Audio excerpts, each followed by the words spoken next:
Сайн байцгаана уу? Сүнсний сэрэлд хуудаснаас мэдчилж байна. За энэ За удаагийн подкастаар Life Coach урт насны ирч гений код 10-ын тухай ярих болсон. сайн байцгаана уу та бүхэндээ энэ өдрийн сайхан мэндийг хүргэе. Тэгэхээр өнөөдөр бид хоёр энэ гений код 10-ын тухай ярихын өмнө бага зэргийн оршил ярих гэж би бодож байгаа. Тэгэхээр энэ код гэж юу юм тийм ээ, урд нь үзэж байгаа хүмүүс бол ойлгохгүй шүү дээ. Тэгэхээр хүн бол одоо дэлхий дээр тийм ээ, яах гэж хүний одоо төрлийг авч ирдэг вэ гэхээр хүн чи ямар нэгэн хэмжээний үүлийн үр гэж юм байгаа тийм үү хүнд. Энэний уртлын хичээлдэр уртлын подкастаар ярьсан шүү дээ. Акашийн товчоонд ордог бидний бүх мэдээлгээд. Тэгэхээр үүлийн үр гэж нэг одоо энэ амьдралдаа хийх ёстой, туулах ёстой юм амьдралын зам байна. Энэ бүгдийг маань нөгөө өөрийнхөө үүлийн үр таарсан тийм амьдралын кодоо аваад ингээд хүн болоод төрж байгаа шүү дээ. Тэгээд тэр кодныхаа дагуу юу нэгчлэн хүний амьдрал явагддаг.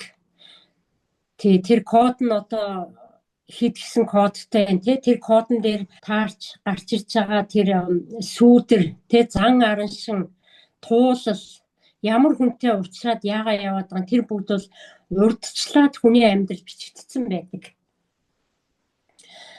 Тэгэхээр өнөөдөр бол энэ 10-ын талаар ярих гэж байгаа учир нь болохоор энэ бол маш том тийм гений код байдаг. Өөрөөр хэлэх юм бол сөрүүлсэх чанар нь нарциссист гэд. За тэгээ яг уу энэ бол хаа сайвал байдаг хүний архетип байхгүй юу? Хүний бас нэг мөн чанар гэсэн үг. Мөн чанар тий. Тэгэхээр энэ одоо гений код чинь болохоор сүүдэр, бэлэг, сэдий гэдэг ийм 3 төвшөнд яригдаад байгаа шүү дээ. Тэгэхээр тухайн хүн маань 10 дугаар кодтай тэгээ сүүдэр дээр байхаараа ямар одоо Муу байдалтай байх уу? Тий, ямар ааш араншинтай мөн чанартай байх уу гэхээр энэ сүүдрийн давтамж нь болохоор амин эрчмийн хумж аваад дотгошин чиглүүлдэг учраас 64 сүүдэр дотроос энэ сүүдэр нь хамгийн нууцлаг сүүдэр байдаг. За тэгээ энэ яадын гэхээр нөгөө өөртөө автдаг тийм ээ, өөрийгөө ирж хайгаад төөрдөг тийм замаар явдаг сүүдэр. Тэгээ ямар учиртай юм гэхээр уг нь бол юу л да, ерөнхий чиглэл нь болохоор нөгөө бие махбод те, аюулгүй байдлаа бүхнээс түрүүнд тавих амин хамгаалах үүрэгтэй ийм код байхгүй юу? Тэгтэл энэ кодыг чинь нөгөө хэтрүүлчих юм бол их аюултай. Зох хэмжээний тийм ээ, яг тунгийн тааруулах юм бол уг нь хэрэгтэй. Тун таарсан үедээ ямар байх вэ гэхээр өөрөө өөрлөгөө ороод тийм ээ, өөрийгөө хинбэ гэдгээл мэдэх ёстой ийм код байгаа шүү дээ тий. За тэгээд одоо энэ код маань яадаг вэ гэхээр тухайн хүн маань өөр дээр их төвлөрдөг байхгүй юу? Энэ их төвлөрснөөр нэг сайн тал байна, нэг муу тал байна. Зох хэмжээний өөр дээрээ төвлөрөх юм бол өөрийгөө одоо хинбэ гэдгийг мэдээд авна шүү дээ тийм ээ. Тэгтэл тунгийн хэтрүүлэх юм бол энэ бол ерөөсөө маш тийм эвгүй, тийм буруу тийшээ явсан, маш хүнд код байгаа байхгүй юу? Тэгээ энийг цааш нь задлаад ярихаараа дараа нь ойлгохтон л доо. Тэгээ энэ 10 дугаар кодын хослох түлхүүр нь 15 дугаар код буюу энэ нь болохоор нэг хэвийн байдлын сүүдэр байдаг. Энэ 15 дугаар сүүдэр нь яадгийг гэхээр нөгөө өөрийнхөө ялгамжаа чанараас айдаг айдастай ийм код байхгүй. Тэгээ тэр нь айхаараа яадгийг гэхээр нийтийн түвшинд орохоор нөгөө хувь хүн өөрийгөө хаачдаг. Одоо өөрөөр хэлэх юм бол бусдаас онцгойрохоос айд гэсэн үг шүү дээ тий. Тэгэхээр ямар байдалтай болох вэ гэхээр ерөөсөө доглонгийн газар доглон явъя, сохрын газар сохрын явъя гэдэг ийм замаар явдаг байхгүй юу? Тэгээд нөгөө хүмүүс ямар л байна тийм ээ? Хүмүүс нь миний тухай юу гэж бодох бол гэд айгүй чухалчилж үзээд тэгээд дандаа өөрөөрөө байж чаддгүй. Дандаа л нөгөө хүмүүсүүдийн жишгээр байх гэж оролцдог. Өөрөөр хэлбэл 1% байдлын гэсэн үг тийм ээ. Тэгээ энийг дараа нь тайлбарлана 15-ыг. Энэ 10 дугаар гений тэрхүүрийн сүүлэр маань яадгүй гэхээр нөгөө хүн маань ингээд ерөөсөн хүн болгонтой асуудалтай болдог тийм ээ. Нөгөө тун хэтэрвэн шүү дээ. Тийм үү? Тэгээ сэтгэл зүй сэтгэл судлалд энийг ч одоо нарциссизм гэж үзээд байгаа тийм. Тэгэхээр тун хэтэрхээр ерөөсөө хүмүүстэй таархаа болно. Ер нь яг яадгийн гэхээр өөр дээр төвлөрчдөг тийм. Өөр дээр төвлөрөхөөрөө за би ер нь ямар хүн тийм. За би чи ерөөсөө өөрөө өөргөө бусдаас хамгаалахгүй болохгүй юм байна. Тийм үү? Би өөргөөс хамгаалахгүй миний эрхчлөлөө энэ бус хүмүүс надаас бугаах гээд байна гэсэн юм хий айдсандаа ингээд хүлэгдчихдэг код байхгүй юу? Тийм. Тэгээ яах вэ гэхээр эн чинь нөгөө нэг энэ хүн маань ямар байдалтай болох вэ гэхээр ерөөсөө зөвхөн өөрийнхөө тэр өөртөө дурлах тийм ээ өөрийнхөө сайн муу бүх юмыг одоо хөгжүүлэх. За бусдыг бол харахаа болно гэсэн үг тийм. Бусад хүмүүсийг бол бусдын оршихуйг хаачдаг. Өөрийнхөө оршихуйг зөвхөн өөрийнхөө өмнө нээчээл бусдыг одоо бус хүмүүсийг болохоор өөрийнхөө үзмжээр л харна. За тэгээ хараад тахаар сүулдэ яах вэ гэхээр бус хүмүүсийг өөрчлөмөр санагддаг нөгөө юм чи. Тийм ээ. Сэтгэлд нь таарах юм байхгүй болчих шүү дээ тий. Тэгээ жишээлх юм бол одоо гэр бүл дээр аваад үзэхээр ийм нарциссист хүнтэй суусан хүн болвол тэгээ яг үндэ бол нарциссист хүн чинь нарциссист хүнээ татаж суудаг байхгүй юу? Энэ хоёр чанар байгаа шүү дээ. Нэг нь сүрүүлзэгч, нэг нь дарагдмал. Тэгвэл нөгөө сүрүүлзэгч нарциссист хүн чинь ямар нарциссист хүнийг өөрлөгөө татах уу гэхээр нөгөө хүн дарагдмал чанартай хүн байж таардаг. Тэгээд тэр нь яадаг юм гэхээр өөргөө өгүүлсгээд өөргөө гаргуунд гаргадаг. Тийм хүн байдаг байхгүй юу? Тийм хүн болохоор яах вэ гэхээр нөгөө хүн чинь ерөөсөө бууж өгсөөр байгаа л зомби шиг болчих штэ. Нөгөө сүрүүлзэгч хүнийхээ өмнө бол тэгээ өөргөө өгүүлсгээд ийн гэж штэ тийм ээ. Тэгэхээр нөгөө хүнийхээ бол яах вэ? Бүр боолно гэсэн үг. За тэгээд амьдрал дээр ингээд зарим хүмүүс ярьдаг штэ. За би өстой нарциссист хүнтэй суучжээ гэж. За тэгээ яадгийн танаа хүн гэхээр яах вэ? Бүхэл талаар нь нөгөө хүний нэгдүгээрт байрна тийм үү? Нөгөө хүний нөгөө юу руу одоо бүс рүү орно гэсэн үг шүү дээ. Орон зай руу орно. Тэгээ орон зай руу халтна, өөрөөрөө байлгах гэж үзнэ, тийм ээ? Тэр хүний одоо хажуудхаа ямар байна, тий, юу хүсэж байна? Энийг бол сонирхгүй шүү дээ. Бусдын оршихуйг хаацсан байгаа, тийм үү? Зөвхөн өөрийнхөө оршихуйг л өөрийнхөө өмнө нийцсэн байгаа шүү дээ. Тэгээ ингэж явсаар байгаа сүултээ тийм ээ энэ нөгөө нэг одоо тэр тун хитрэх юм бол маш аюултай байдалд ордог гэж байна шүү дээ. Жишээлх юм бол одоо энэ 15 хослох болохоор 15-ын талаар жоохон тайлбарлая. Энэ 15 чи яадгийн гэхээр нөгөө 1% байдлын 15 гэдэг чинь болохоор бусдаас одоо ингээд тодорхойлж айдаг гэж байна шүү дээ тий. Жишээлбэл одоо ингээд нэг олон жилийн өмнө ингээд нэг найзтай бай гэж үтэй тийм ээ. Олон жилийн дараа уулзлаа нөгөө найзтайгаа. Тэгэл уулзаал ярьсан чи ерөөсөө л тий олон жилийн өмнө ярьж исэн юм аа ярьж идэг нөгөө хүн чинь тийм үү? За. Хүсчээсэн юм аа л хүсчээдэг. Ерөөсөө амьдрал нь ерөөсөө өөрчлөгдөөгүй. Тий? Амьдрал нь өдөөч өөрчлөгдөөгүй. Ярьдаг юм аа яриад яг л нөгөө гэртээ тийм ээ. Яг л нөгөө амьдралдаа байж идэг. Тэгэхээр яагаад энэ хүн юм бэ гэхээр чи энэ хүн чинь болохоор олонний өмнө онцгойрохгүй тий. Ийм л одоо 1% амьдрал надад таарна гэж өөрөө бодод нь штэ. Өөрөө хэлээд маш айцтай гэсэн үг тийм ээ. Тэгээд эн чинь ерөнхийдөө хандлага өөрчлөхгүй гэсэн үг байхгүй юу? Тэр олон жилийн өмнө нэг л хандлагатай байсан. Тэрийг өөрчлөхгүй байна. Энэ явж ерөөсөө яг юутай холбогдох вэ гэхээр сүнстэй нь холбогддог байхгүй юу? Тийм золбоогүй тий аймхай өөрийнхөө хандлагыг өөрчилж чадахгүй тийм үү? Хүчгүй гэсэн үг шүү дээ. Тийм л байгаад тах юм бол тэр байрандаа л байна гэсэн үг.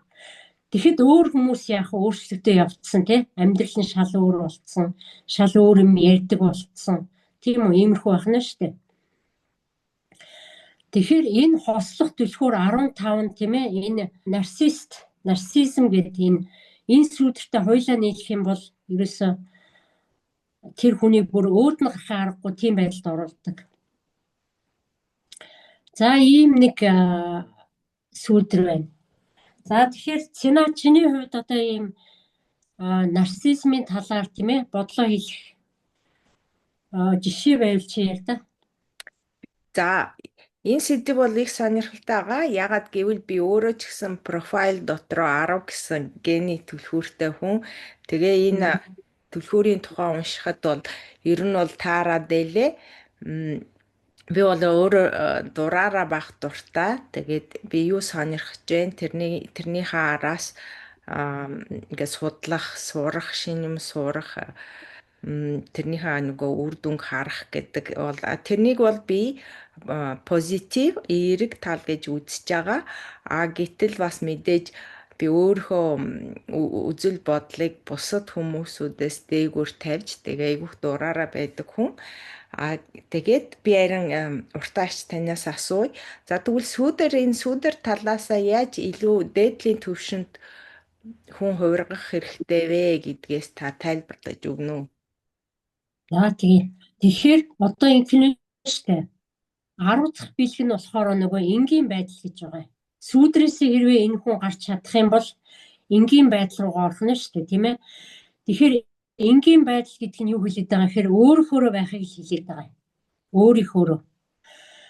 Тэгэхээр яаж ингэж энгийн байдал руу орох вэ гэхээр хизээ нэг өдөр тийм ээ таны оюун санаа чинь өөрийгөө ажиглаж чадах юм бол тийм ээ би юу н хийм бэ гэсэн өөртөө асуулт тавиад тийм ээ энэ асуултандаа хариулт олж чадах юм бол энэ энгийн байдлын бэлгийг одоо хүртэж чадна гэсэн үг. Тэгэхээр одоо өөрөөр хэлэх юм бол та өөрийгөө хэн нэгэн л гэж бодоод байгаа бол жинхэнэ өөрөөр байж чадахгүй гэсэн үг байхгүй юу? Жишээлх юм бол одоо бид нар ч маш их баг зүүж явдаг шүү дээ, тийм ээ. Жишээлбэл нэг хүн байлаа гэж үтэй. Тэгэхэд гэртээ орж ирээд ээж болох бага зүүчдэг, тийм үү? Ээжийн бага зүүлээ. Гадагшаа гараад ажил дээрээ очоод тийм ээ ямар албан тушаал дээр байгаа юм. Тэр бага зүгээс сурчин, тийм үү? Тэгээ найзуудтайгаа уулзахаараа бас нэг баг зүүн, тийм ээ. Одоо ямар тийм кодон дээр байгаа юм. Ухамсар чи ямар төвшөнд байгаа юм. Тэр таарсан бага зүгээс сурчин шүү дээ. Ингээд яваад ахаар чи нөгөө нэг хүнээс маш их эрчим энерги шаарддаг байхгүй. Энэ олон дүр тойрох хэрэгтэй болоод байна шүү дээ, тийм ээ. Тэгвэл хүн ямар үед энэ багаасаа гардаг гэхээр ихэвчлэн нэг л тохиолдолд гардаг. Тэрний яад гэхээр ажлаа тарж ирээд гэртээ ирэхээр хамаг бага тайлж хаяад, тийм ээ. Яг уу ээж гэдэг бага бас хаяа нэг тэр дундаа зүсэн ч гэсэн тийм ээ ажлынхаа хувцсыг тайлаад ингээд яг гэрийнхаа хувцсыг өмсөөд тий хамаг ингээд нөгөө өдрийнхээ стрессийг тайлаад ингээд нэг суухтаа өөрөөр нэг болдог. Нэг тийм агшин байгаа. Төр зүрийн агшин штэ. Тэгэхээр хүн ерөөс ингээд ямар нэгэн баг зүгээл өөр дүр туурайд явах тоолондоо тэр нөгөө хэлбэр дүрсэндээ орохын тулд маш их энерги зарж идэг байхгүй юу? За. Тэгвэл тэхээ болоод дандаа ямар ч тохиолдолд өөрөөрөө байгаад эхлэх юм бол тэр нөгөө зараад исэн энерги чи яах вэ? Өөрийнхөө өөрлөгөө цутгаж эхлэв шүү дээ тэр энерги чинь, тийм биз дээ. Тэр багууд руу цутгахгүй, тийм ээ. За. Ингээд тэгэхээр уг нь бол яг үндэ бол та бол ямар ч нэр хаягаар тодорхойлогдсошгүй тий нэгэн гэдэг нь өөрийн онцгой чанарыг таних аяллаа эхний илчлэлт байдаг гэж байгаа байхгүй юу? Өөрөөр хэлэх юм бол одоо жишээлбэл Цэна гэдэг хүнийг хаанаас ч олохгүй шүү дээ. Нэг л хүн байхгүй юу? Тийм ээ. Жишээлбэл одоо таны нэр үйлдэл тийм үү? Мэдрэмж, бодол, итгэл, үнэмшлээ аль нь ч тийм ээ чи биш байхгүй юу? Тэр юу гэсэн үг вэ гэхээр одоо нэрээ чинь бол аав ээж чи өгсөн байна тийм ээ. За тэгвэл үйлдэл гэдэг бол тухайн үедээ энийг хийх ёстой, тэрийг хийх ёстой. Ихгүй бол босхгүй, ингэхгүй л босхгүй гэж хийж байгаа үлдэн шүү дээ, тийм ээ. За тэгтэл итгэл үнэмшил гэдэг чинь юу юм? Яг үндэ бол чи биш. Энэ бол чиний тухайн ухамсар таарсан, тэндээс үүссэн итгэл үнэмшил байхгүй юу? Сүүдэр дээр байгаа бол айдсандаа хүлэгдсэн тийм итгэл үнэмшилтэй байдаг хүн. Тэгэхээр энэ бүгд бол одоо таны одоо тий жинхэнэ унган үндсэн чанар, мөн чанар биш гэсэн үг байхгүй юу? За тэгэхээр яах ёстой юм бэ гэхээр эхлээд ямар ч байсан яаж өөрийгөө өөрчлөхгүй гэхээр тэр олон баг зүгхэ болно гэсэн үг тий. Өөрөөхөө байна. Ингээд өөрөөхөө байгаад ирэхээр нөгөө эрчим энерги нь өөрөөхөө эдийсэн зарцуулагдаад ирэхээр нөгөө хүн чинь бүтээлч байдлаа гаргаж ирдэг байхгүй юу? Бүтээлч болоод ирэх нь байна тийм үү? Илүү баяр хөөртэй болох нь тийм ээ. Тэгээд өшөө яах вэ гэхээр өөрөө өөргөө яг би яг хийм болоо гэдэг рүүгээ жихнээсээ орно гэсэн үг шүү дээ. Тийм ээ. Тэгэхээр энэ жинхнээсээ өөрлөгөө ороход хоёр зам байгаа юм. Зарим нь ингээд нөө хэтрүүлчдэг байхгүй юу? Хэтрүүлж байгаа нь энэ нарцист хүн болчихж штэ тийм ээ. Тунгийн тааруулаад өөрийгөө ингээд ирж хайх одоо сүнсний ирэл гэж байдаг шүү дээ. Улсууд чинь сүнсэн сэрхээр өөрийгөө хайгаад би хийм бэ, яад юм бэ гэж ингээд явахаар хэтрүүлэх юм бол өөртөө автагдаад бас тэндээ гацч болно. За. Тий. Гацхгүйгээр яах вэ гэхээр өөрийгөө тийм ээ ямар нэгэн хэмжээгээр мэдээд үе шат сүнснийхээ үе шатыг ахиулаад явах хэрэгтэй цаашаа. Тийм ээ. Хэмжээсээ ахиулаад явна гэсэн үг шүү дээ. Тэндээ гацах биш. Тийм үү? За ингээд ирэхээр өөрөө өөрлөгөө орно гэдэг чинь өөрөө өөрийгөө мэдэж эхэлнэ гэсэн үг шүү дээ. Тийм ээ. Яаж мэдхийн жишээлбэл миний эд эрэхтэй яаж ажилтгийг би юунаас бүрдсэн те. Яавал би одоо ингээд сайхан өөрөөрөө байх ингээд судлах гэсэн үг шүү дээ. Тийм үү? Тэгээ наацх нь одоо хүмүүс чинь сүүдэр дээр байхад дандаа айдас ингээд өөрийг бүрхчээдэг гэдэг байгаа шүү дээ. Бэлэг дээр ирсэн хүн бол ерөнхийдөө айдсаас салсан байдаг л да. Яг бүх 100% арилахгүй ч гэсэн 70-80% айдсаас салсан байдаг. За тэгээд ингээд өөрийгөө хөгжүүлээ явж байна. За эргээ сүүдэр дээр оръё. Тийм ээ. Тэр одоо нарцист хүний одоо нэг айхтар жишээ бол би саяхан одоо энэ Монголд боллоо шүү дээ. Нэг охин ингээд баахан хүүхдүүдийг дагуулад тий бичлэг хийгээд нэг охиныг ингээд зодож нүдэд ингээд ийм болголоо. Тэгвэл энэ охин өнөөдөр энэ үйлдэлийг хийтлээ. Энэ охиныг ийм болтол нь тийм ээ болохт нь одоо юу нөлөөсөн бэ гэсэн асуудал гарна тийм үү? Хүн болгон ерөөс ойлгож чадахгүй байгаа шүү дээ энэ чинь. Хүүхд байж ямар амар юм эдийн л гэж ярихаас биш те. Яг үндэ бол миний бодлоор бол энэ охин бол нарцист охин байна тийм ээ. Яадгүй гэхээр одоо жишээлбэл гэр бүл эцэг эхийн нөлөө энд аюу хийдэг байхгүй юу? Хүүхдийн хүмүүжлэлтэй холбоотой. Хүүхдийг биш те багаас нь хитрхи их магтах тийм үү?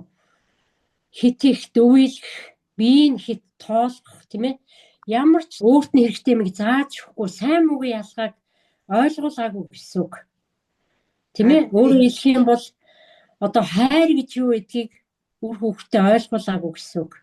Дээр нь одоо энэ баян ядуу ялгаа их байна шүү дээ Монголд тийм ээ. Тэгэхээр баян айлын хүүхдүүд юу гэж боддгоо гэхээр би л чухал тийм ээ. Би бүхнийг хийж чадна. Миний аюулгүй байдлыг хэн ч хүндэх ёсгүй тийм. Миний өөдөөс хэн ч юм хийх ёсгүй тийм. Тий. Ингээд нөгөө муу юм дээр өөрийгөө хөгжүүлээ явчихж штэ энэ хүүхд чинь тийм үү. За тэгээ би баян хүний хүүхд юм чинь ямар нэгэн муу мухай юм ихэд миний аав ээж нар миний ард байгаа намайг аваа гарчна. Тийм ээ. Би хизээч хүнд байдалд орохгүй гэсэн бодолтой байгаа учраас энийг хийж байна. Хоёрдугаарт энэ охины чинь ингээд дагаа зөндөө олон хүүхдүүд байна гэдэг байгаа шүү дээ. Тэрний ард тий хажууд нь ч юм уу. Чи бас л нарцист болцсон хүүхдүүд гэсэн үг. Яг л адилхан нэг л төрлийн хүмүүс тэнд цугларна шүү дээ, тийм ээ. Хэрвээ тэр хүүхдүүдийн дотор арай ухамсар нь хөгжсөн тийм үү. Нарцист биш хүүхдийнхэн бол тэнд зогсохгүй, тий хамтрахгүй гэсэн үг. Тэгэхээр тэр энэ муухай үйлдэлүүдийг хийж байгаа тэр хүүхдүүдийн дотор тийм ээ хүн гэдэг ухтхан байхгүй шүү дээ. Тэр охиныг бол ерөөсөө хүн гэдэг нүдээр харахгүй гэсэн байхгүй юу? Тий. Ямар үед одоо хүнд одоо хайр гэдэг хайр сэтгэл тийм ээ хүнийг хайрлах үзэл санаа суудаггүй гэхээр хүнийг хүн гэдэг утгаар харж байгаа үед тий эн чинь хүн юм аа надтай адилхан хүн юм биш үү? Энэ хүнд чинь бүх хэрэгцээ байгаа тийм ээ энэ хүн чинь надаас бас өөр юм тийм үү? Би яг өөрсдөө байлгаж болохгүй шүү дээ. Хүн болгоо өөр юм гэсэн давтагчшгүй чанартай байгаа тийм ээ. Тэгэхээр ийм ойлголт байхгүй хүүхдүүдэд хит буруу хүмүүжүүлж байна. За тэгээд шүү дээшээ ярих юм бол төр засаг тийм ээ. Энэ хүүхдүүдийн боловсролд анхаарахгүй байна. Хит баян ядуу ялгаа их байна гэд ингээд маш олон юм яригдана л та энэ дээр тийм ээ. Тэгэхээр ерөөсөө бүхэл юм холбоотой байгаа. Тэгэнгүүт одоо энэ шин нийгэмд ч одоо биднээс юу шаардаад байгаа юм бэ гэхээр ерөөсөө сэтгэл хөдлөлөө тийм ээ зөв урд зөв зохицуулдаг тийм үү балансыг тааруулдаг байж ич хүн одоо зөв зам дээр гарна гэсэн үг шүү дээ тийм ээ хит их сэтгэл хөдлөлтөд автагдаад тэр сэтгэл хөдлөлийнхээ дагуу амьдраа явах юм бол яах вэ тэр хүн хизээч сүүдрээс гарахгүй гэсэн үг. Тий сүүдэр дээр байна гэдгийг илтгэх нэг юм бол ерөөсөө нэг бол сэтгэл хөдлөлөө дараад байна нэг бол яах вэ гаргаж цацаад байна. Тэгвэл энэ хоёрын дундх балансыг барьж тийм ээ. Тэгээ энэ дээр яг ухаарлаа ашиглаж тийм үү ухамсараа ашиглаж тухайн одоо үйл явдлыг яах вэ ухамсараараа зөв шийдэх энэ л одоо хүн гэдэг нөгөө оюун ухаанаараа амьтнаас ялгаатай тэр байхгүй юу. Тийм л одоо зөв тэнцэлтээр ирж ээж энэ хүн чинь хүчин штэ тийм ээ амьдралаа зөв авч явна гэсэн үг. Тэгэхээр энэ бүхнийг л одоо ойлгуулахын тулд энэ гений кодууд байна. Генийн түлхүүрийг одоо судлаад байгаа хамгийн гол судлаад хүмүүс тайлбарж яриад байгаа нь одоо хүмүүс маань одоо өөрөө өөрийгөө зөв таньж мэдэх хэрэгтэй байна тийм ээ. Би яг ямар зам дээр яваад байна? Сүүдэр дээр байна уу? Тэгвэл сүүдэр дээр байгаа юм бол бэлэг рүүгээ орё. Бэлэг рүүгээ орох юм бол би яавал ямар өөрчлөлт гарвал тийм ээ? Би тийш орох уу гэдгийг л судлах тухай яриад байгаа. Тэгээд нэг хүний профайл чинь нэлээд олон түлхүүртэй тий ганцхан түлхүүр байхгүй штэ. Хэдэн түлхүүр вэ? Тэгэхээр нэг хүнийг бол 11 кодоор кодлсон байна тийм ээ? 11. Тэгээ 11 код чинь дотроо 3 хуваагдаад байна штэ. Өөрөөр одоо Монгол руу яг буулгаад өөр нэг аргаар хэлэх юм бол сүүдэр бол там гэж тийм ээ. За бэлэг бол ухаарл тийм үү? Ухаарл, аврал гэдэг юм уу те. Сэдийн болохоор диваажин буюу гэгэрл гэдэг. Иймэрхүү ийм 3 шатнд хуваагаад байгаа байхгүй юу? Тэгэхээр тухайн хүн маань өөрөө өөрийгөө л одоо сүүдрээсээ гаргаж чадах юм бол тийм ээ зовлонгоос өөрийгөө салгаж ийн гэсэн үг шүү дээ. Сүүдэр дээр л байгаад байх юм бол яах вэ? Та зовлонтойгоо зууралдаад байна л гэсэн үг. Тий. За. Өөр асуулт байна уу Цина? За би тэгвэл бас асуулт байна. Тэгэхээр одоо эцэг их хүмүүс одоо хүүхдийнхээ хүмүүжлийг яаж ер нь зөвөр одоо хүүхдэд таньж те тэгээд тэр хүмүүжил дээр нь яаж нөлөөлж чадах вэ гэдэг нэг асуулт гарч ирлээ. За тэгэхээр ерөнхийдөө хүүхдийн хүмүүжил бол би урд нь ярьсан шүү дээ. Эхийн гидсэнд байхаас л эхэлсэн тэр бол. Гидсэнд байхад нь одоо ингээл эцэг эхийн харьцаа тийм ээ ээжийн сэтгэл зүйтэй холбоотой. Тэгээд тэр хүүхд чинь ингээд гараад ирэхт эхээсээ төрөөд гараад ирлээ. Гараад ирэхээс ахуулаад ерөөсө хүмүүс чинь ялах хүүхдийн юм гоо мэдхүүгээл ингээл хажууд нь янз бүрийн юм яриад янз бүрийн байдлаа харуулад идэх те. Тэгэхээр тэр хүүхд бол бүхнийг мэдэрч бүх юм нь тэр хүүхд далд хумсарт бичигдэж байдаг. Тэгээ одоо 0-оос 7 наснд даввал яг уу бүхэл одоо сэтгэл зүйн шархууд нь ингээд ороо суурчж байгаа шүү дээ тийм ээ. Хүүхдэд. Тэгээ дараа нь ингээд ерөөсөө хүүхд чинь ухаан ороод ирэхээрээ бүгдийг те өөрийнхоороо шүүгээд тунгаагаад Бүхэл юм нь ерөөсөө далхамсар руу орж байгаа. Яг энэ үед нь эцэг эхчүүд маш зөв хүмүүжлийг олох хэрэгтэй байхгүй хүүхдүүдээ. Жишээлбэл одоо ингээд ямар нэгэн аргаар баяждсан ч юм уу те яг өөрийнхөө хүч хөдөлмөрөөр баяжсан ч хүмүүс байгаа л баг.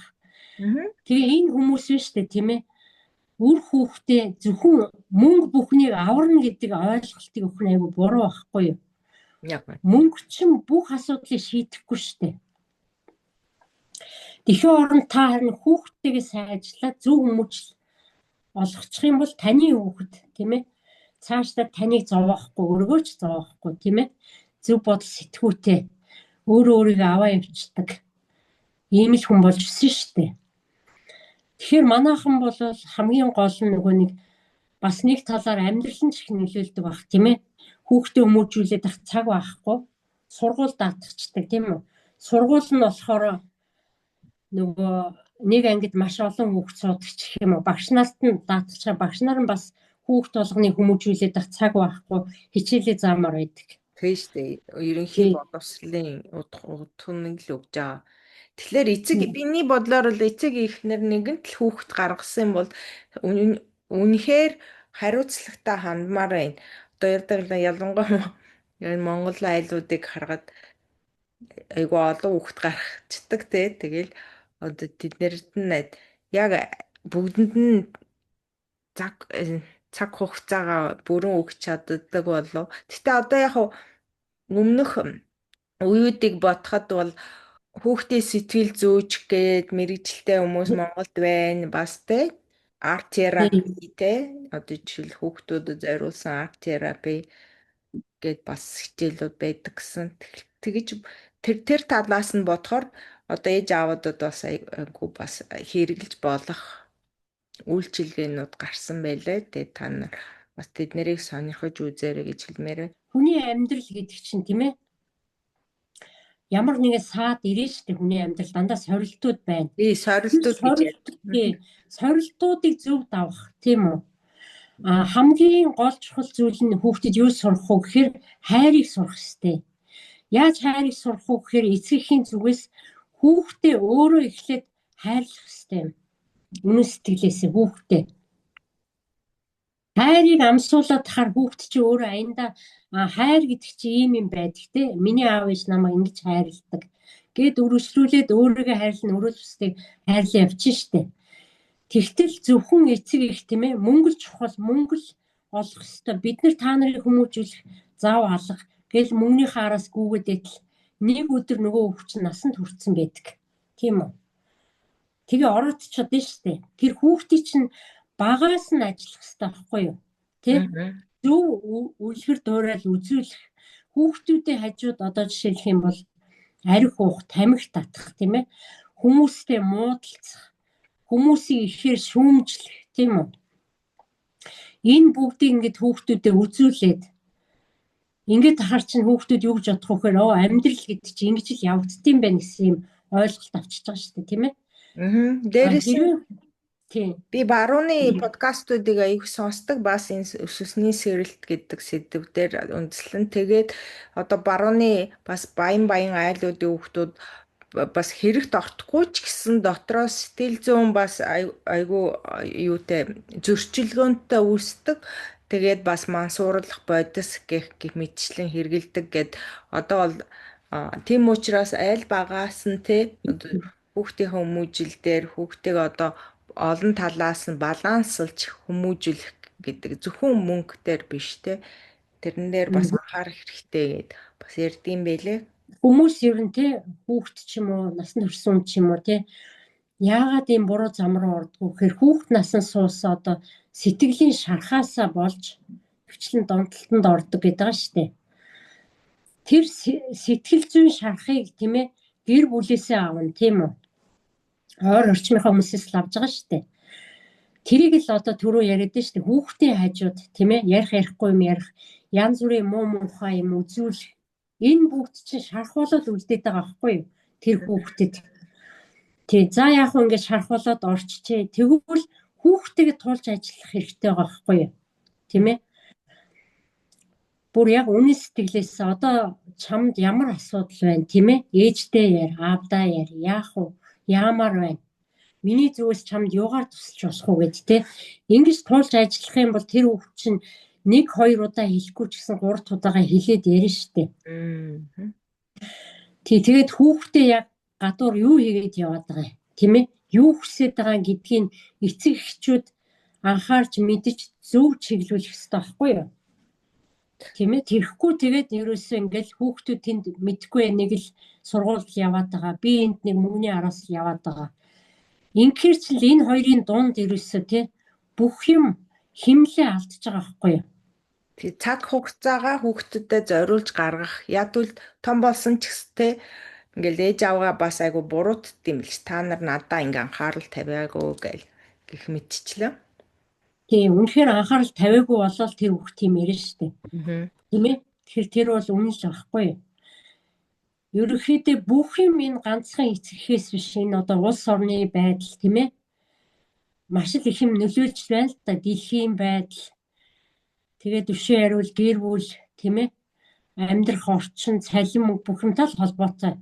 Энэ бол гэхдээ энэ бүгд бол одоо ерөнхийдөө дуусгар болох шат руугаа явж байгаа байхгүй юу? За. Тэгэхээр яах вэ гэхээр одоо энэ дээр анхаарах нэг зүйл нь болохоор бие биенийг хайрлах хэрэгтэй байна. Тийм үү? Ойлгох хэрэгтэй байна. Хүн гэдэг ёсоор нь харах хэрэгтэй байна, тийм ээ? Хэрвээ одоо тэр нэг охиныг яриад нь шүү дээ Монгол даяараа. Тэр охин хэрвээ тэр нөгөө охиныгоо эн чин натай адилхан эмэгтэй хүүхд юм аа тий хүн юм аа гэж харсан бол хэзээ ч тийм үл гарахгүйсэн байхгүй юу? Тэгэхээр тэр охины нүдэнд бол тэр хүн гэж харагдахгүй байна. Тийм ээ? Хинч биш юу ч биш тийм үү? Би яасан ч болно. Тэгээ би хүснээ хийн. Тэгээ би яах вэ? Энэ одоо нөгөө олон нийтийн сүлжээнд тавьж ийн гэдэг чинь би ингээд алдаршин тийм ээ? Тэр бас. Тий одоо муугаараа алдаршихаар тэр хүүхдэд өөрт нь таалагдаад байна шүү дээ. Тийм байна. Тий ингээд би алдаршихаар хинч намайг өвтгөж чадахгүй. Би бол баатарлаг ийм одоо ямар ч охин болно гэж одоо ийм итгэв.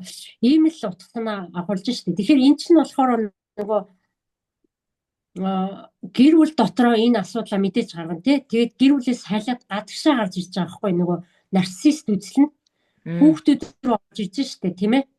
Нөгөө аюул гэдэг нь энэ байхгүй юу? Аюултай гэд яриад байсан штэ тийм ээ. Тун нэвтрүүл аюултай гэдэг нь ингээд гадагшаа үеийнхийнхаа хүүхдүүд рүү орцсон байна. Тэгвэл энэ охиныг өнөөдөр шийдэг ялал гэд хүмүүс хэлээд байна те. Шийтгэж яллахаас өмнө тийм ээ. Энэ охины тэр сүүдрээс нь энэ охиныг гаргах хэрэгтэй байхгүй юу? Сүүдрээс нь гаргаад ойлгуулад тийм ээ. Ерөөсөө сэтгэл зүйдээр нь маш их анхаарал тавиад ингэж хөгжүүлэхгүйгээр энэ охины зүгээр яллаад өнгөрөх юм бол дараа нь насанд хүрэхээрээ яах вэ? Энэ чи яг өөршгөө тийм нөгөө дарагдмал расист эрэгтэй хүнтэй суугаад тийм ээ нөгөөдх дээр энэ хүүхд байхдаа гаргасан юм а дахиад гаргана гэсэн үг байхгүй юу? Тийм ээ тэр үед бүр сүүдрээс гараагүй бол бүр аюултай юм болно. Тэрийг бол одоо бид нар хэлж мэдэхгүй шүү дээ тийм ээ. Тэр хүнээс юу гарахыг.